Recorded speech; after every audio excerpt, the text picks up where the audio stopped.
Welcome. You're listening to Life and Love Unleashed with yours truly, Colleen Diedrich. The time is now 4 minutes after 12. Yeah, you're listening to me on the big 94. If you're just rolling out the slumber, brace yourself. We're going to have some sweet lavishing in the morning, yeah. Straight. Anyhow, I am, all right, I'm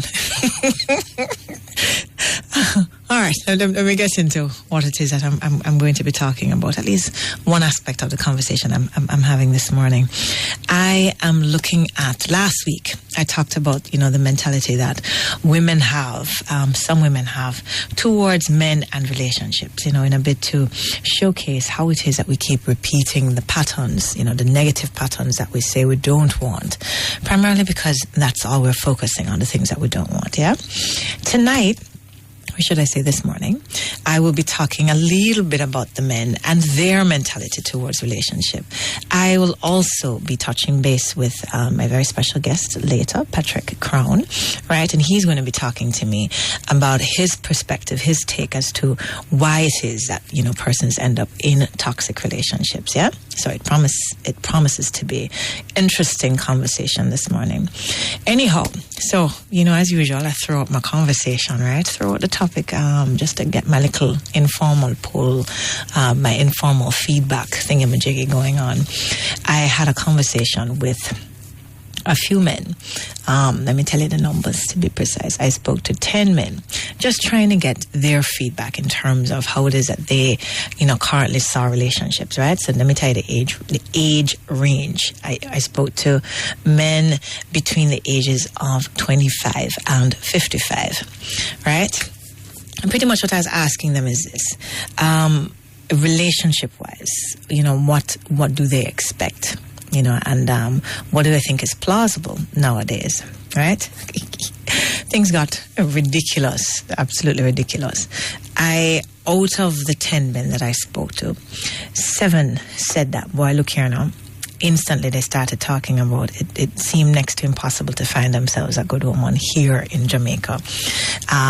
It ranged from, the young girls and the younger women only wanting money, hustling, and pretty much just, making themselves available to the highest bidder, to women that can't trust woman because woman can't stay a yard. They're pretty much cheating as much or probably even harder than the men. Right. So I had a few of them who had, situations close to home, to substantiate this feeling that, boy, look here, woman just hard, good woman hard for find. So this is pretty much what 7 of them had to say to me. Good woman hard to find. Whole heap of sexy woman down the road, but good woman hard to find. Across the border, this whole idea that every woman I talk about, them want a real man, them want a man, upstanding man, and so on.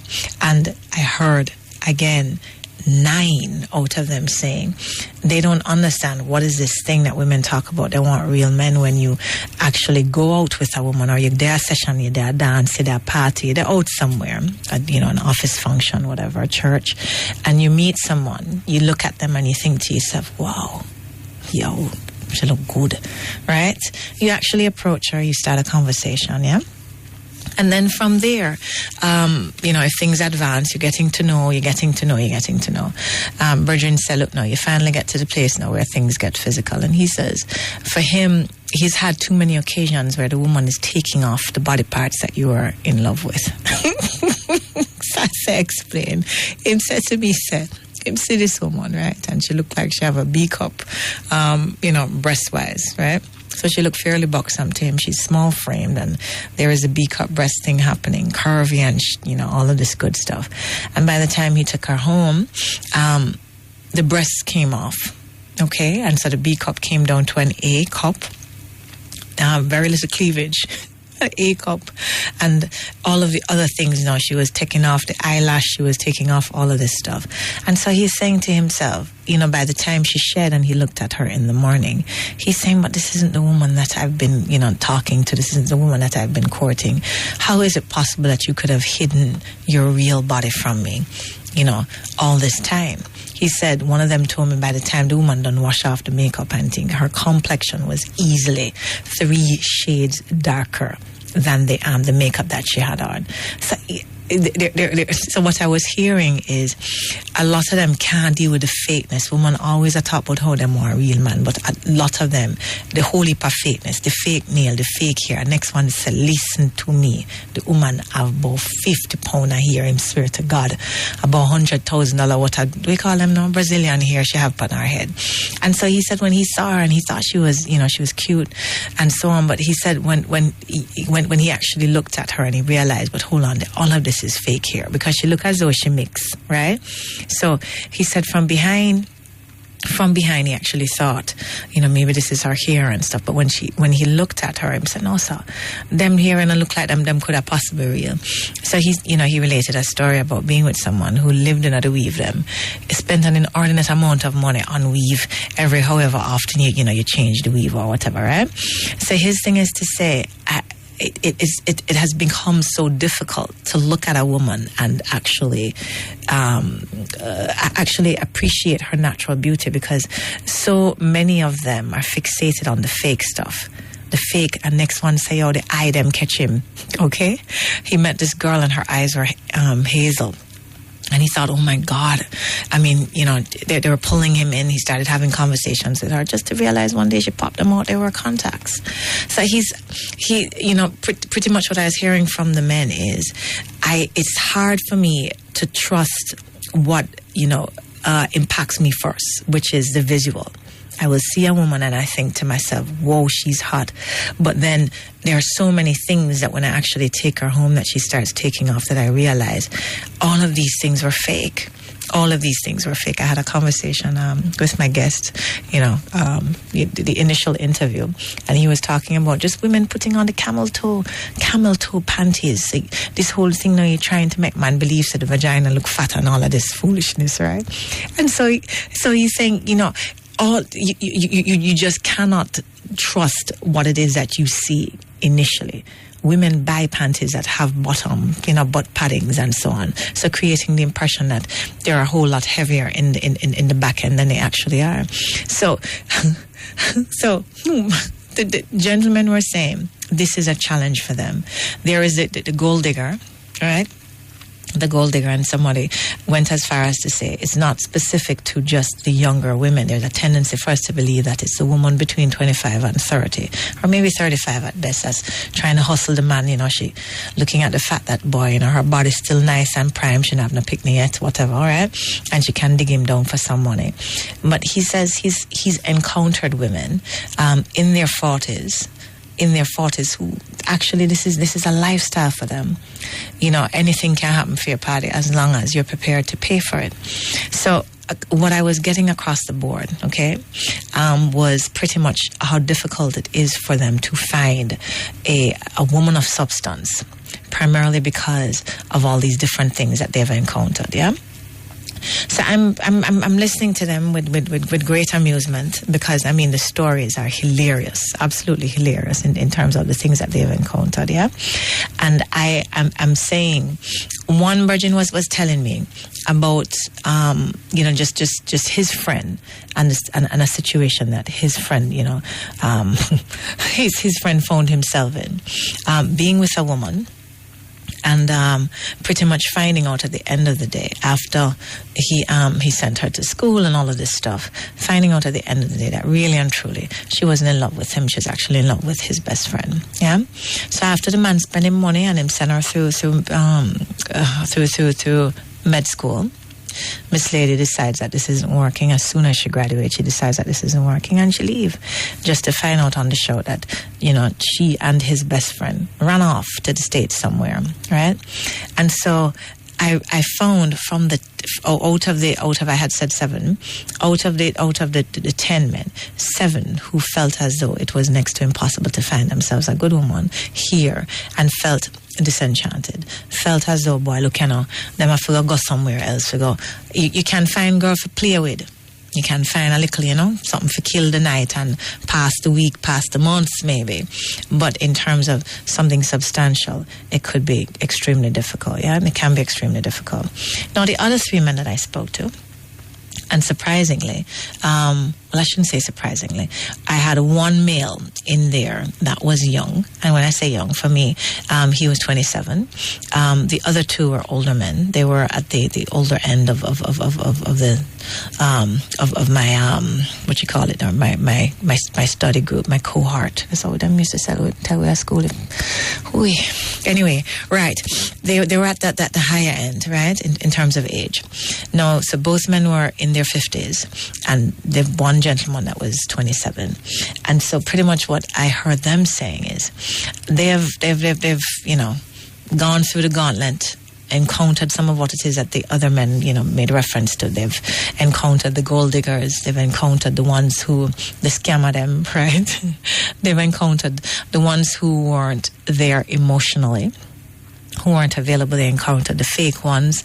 They encountered all of this stuff.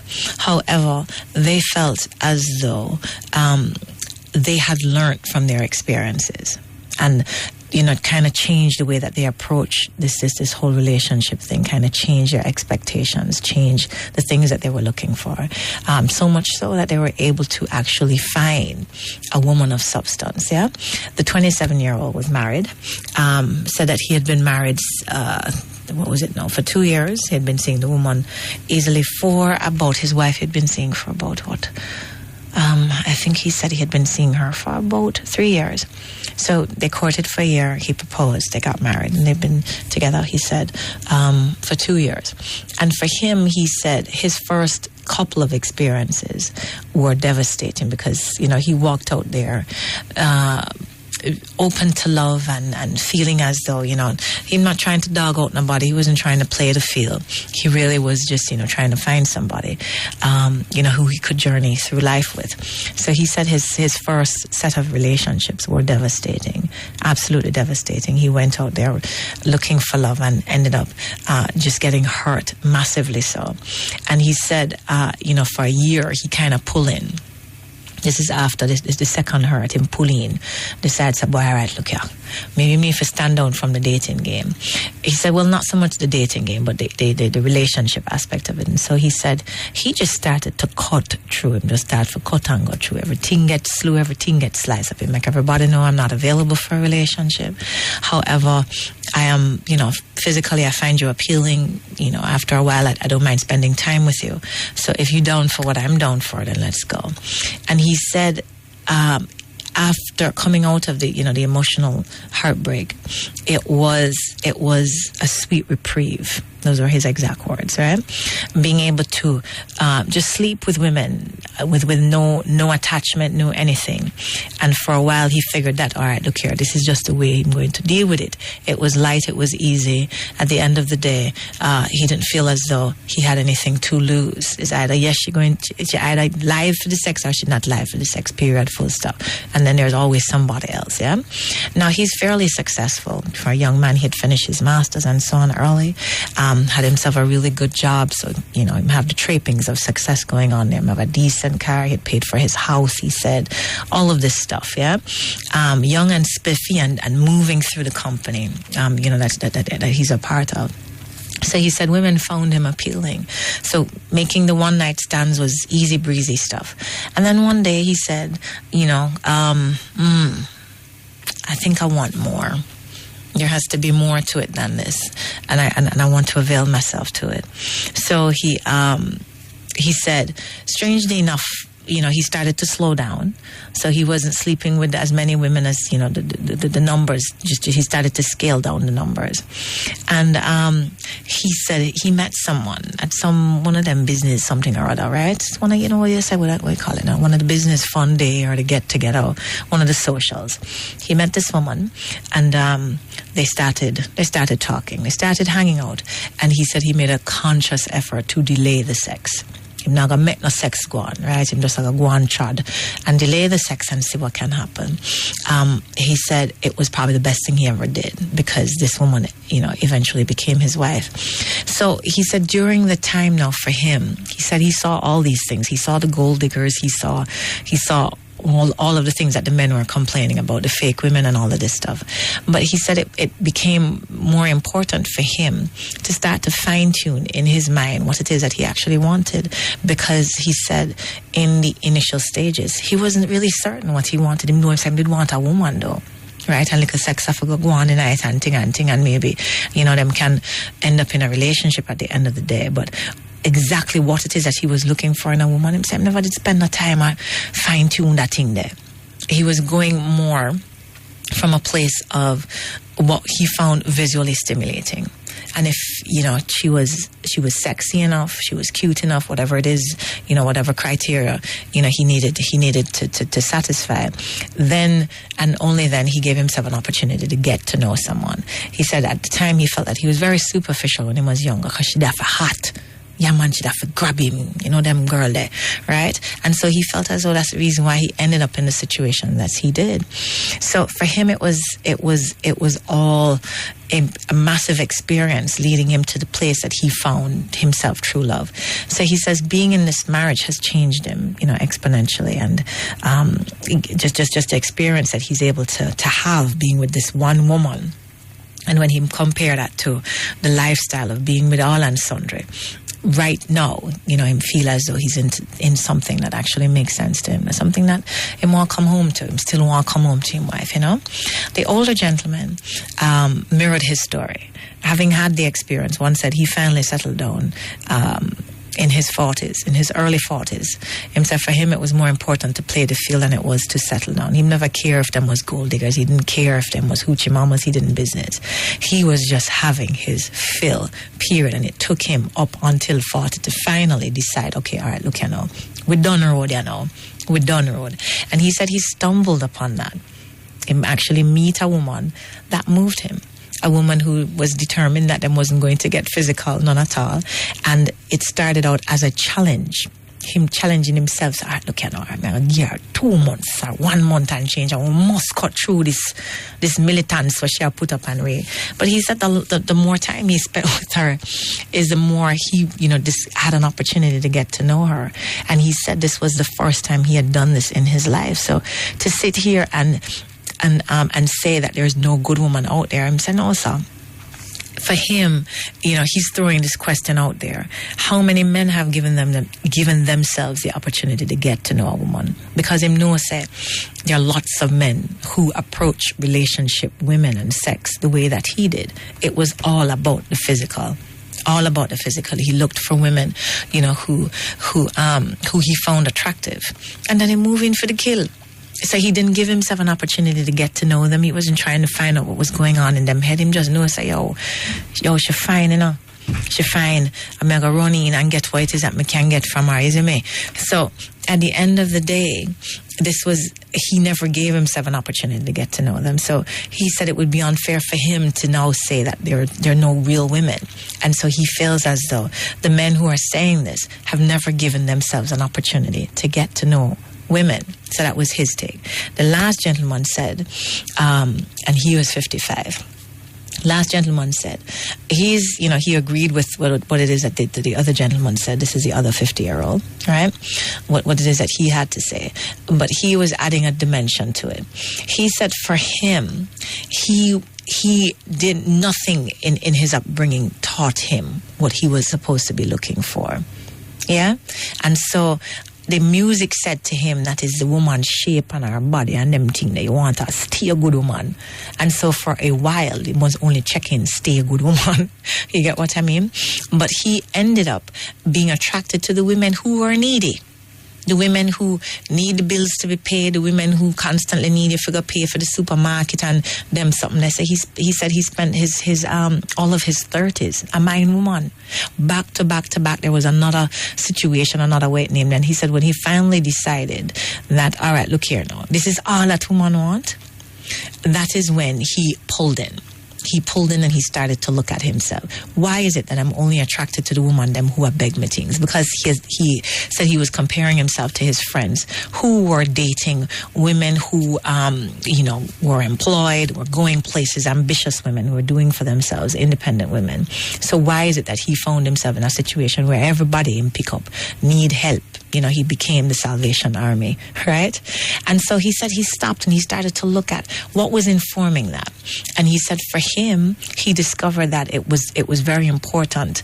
A part of him, validating himself was his ability to help.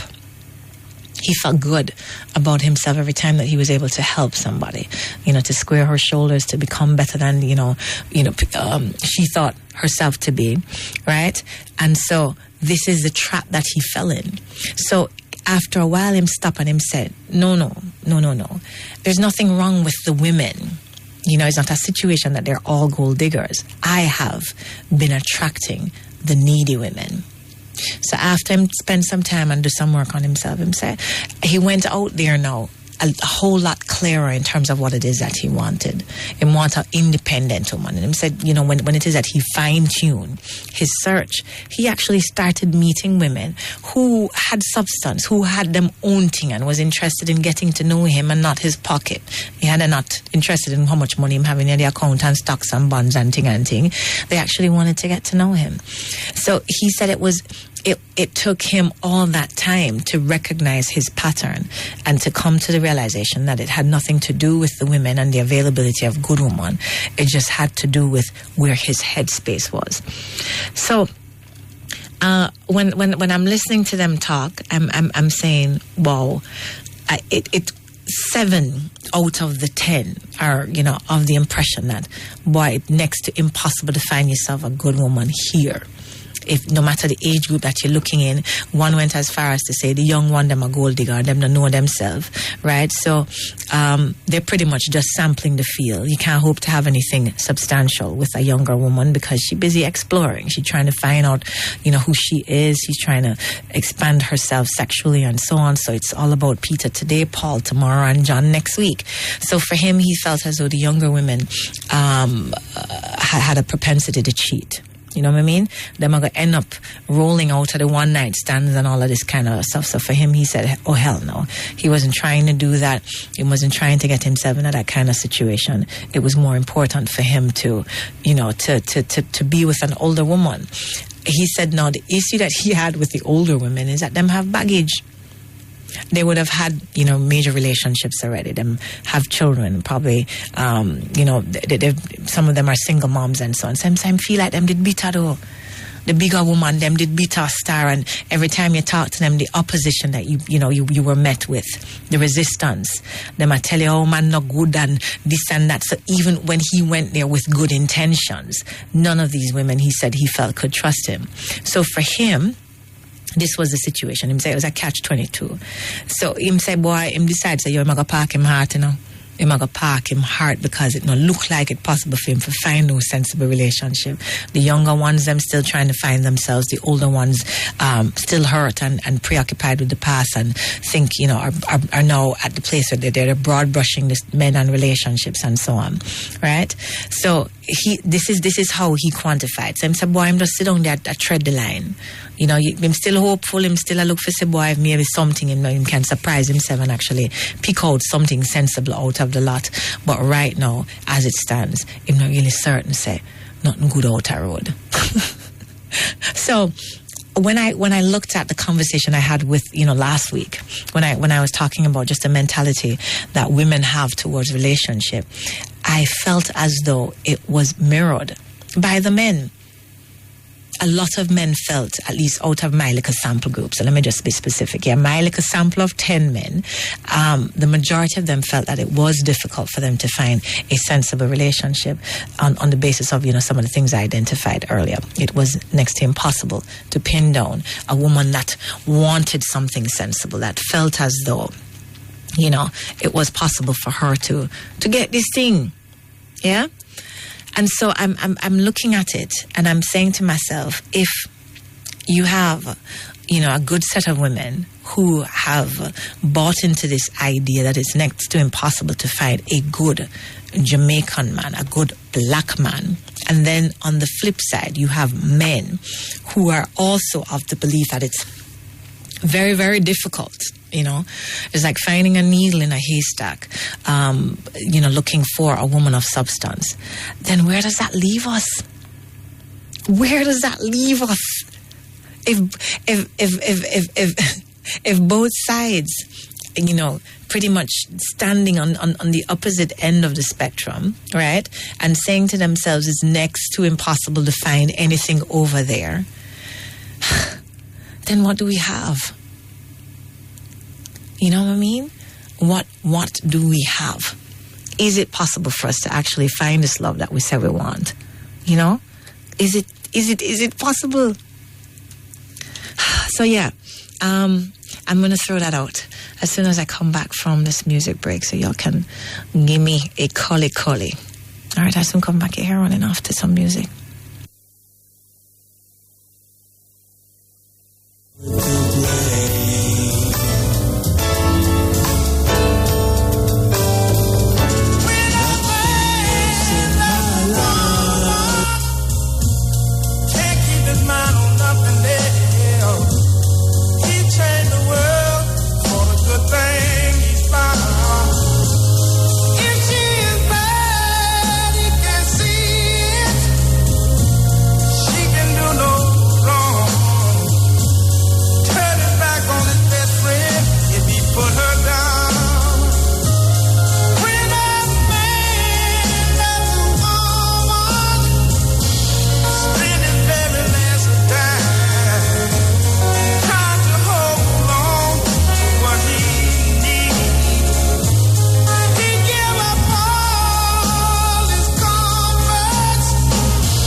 Welcome back. You're listening to Life and Love Unleashed with yours truly, Colleen Diedrich.